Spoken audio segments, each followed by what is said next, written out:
கீதா அவங்களுடைய கதை என்னன்னா, இவருடைய கணவருக்கு மூளையில கேன்சர் கட்டி. அவருடைய வைத்திய செலவுகள எல்லாத்தையுமே இவங்க தான் பார்த்திருக்காங்க. இந்த நிலையில கடந்த 7 வருஷத்துக்கு முன்னாடி அந்த கீதா அவங்களுடைய கணவர் உயிரிழந்திருக்காரு. அவங்களுக்கு 2மே பெண் பிள்ளைகள். அதுல ஒரு குழந்தை வந்து 9வது படிக்கும் பொழுதே படிக்கிறதுக்கு மேற்கொண்டு படிப்பதற்கான வசதி இல்லாத காரணத்தால பாதியிலேயே படிப்ப நிறுத்தியிருக்காங்க.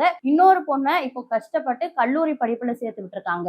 ஆனா அந்த பெண்ணும் இவங்க அம்மா இப்போ வேலை இல்லாத இருக்க காரணத்தால கல்லூரிக்கு ஃபீஸ் கட்ட முடியாததுனால படிப்ப பாதியிலேயே நிறுத்தியிருக்காங்க. இவங்களுடைய அண்ணன் தம்பி எல்லாருமே வந்து அன்றாடம் காட்சிகள் அப்படின்னு சொல்றாங்க. அதனால சரியான வசதி இல்லாத அவங்களே இருக்க சூழல்ல அவங்ககிட்ட இருந்து நாங்க எந்த உதவியுமே எதிர்பார்க்க முடியாது. நான் என்னுடைய ஒருவருடைய வருமானத்துல தான் என் குடும்பமே ஓடுது. நான் வேலை இல்லாம போனதுல இருந்து என் குடும்பம் இவ்வளவு வறுமையில திண்டாடிட்டு இருக்கு. கணவர் இல்லாம நான் படுற கஷ்டம், அதாவது நான் கடந்த 12 வருஷமா இந்த வேலையை பார்த்துட்டு இருக்கேன். என்னுடைய 27 வயசுல இந்த வேலைக்கு நான் வந்தேன் அப்படின்னா அவங்களோட இளமை காலம் மொத்தமுமே இந்த தெருவுல குப்பை அள்ளியே தான் அவங்களோட இளமை காலம் கழிஞ்சிருக்கு.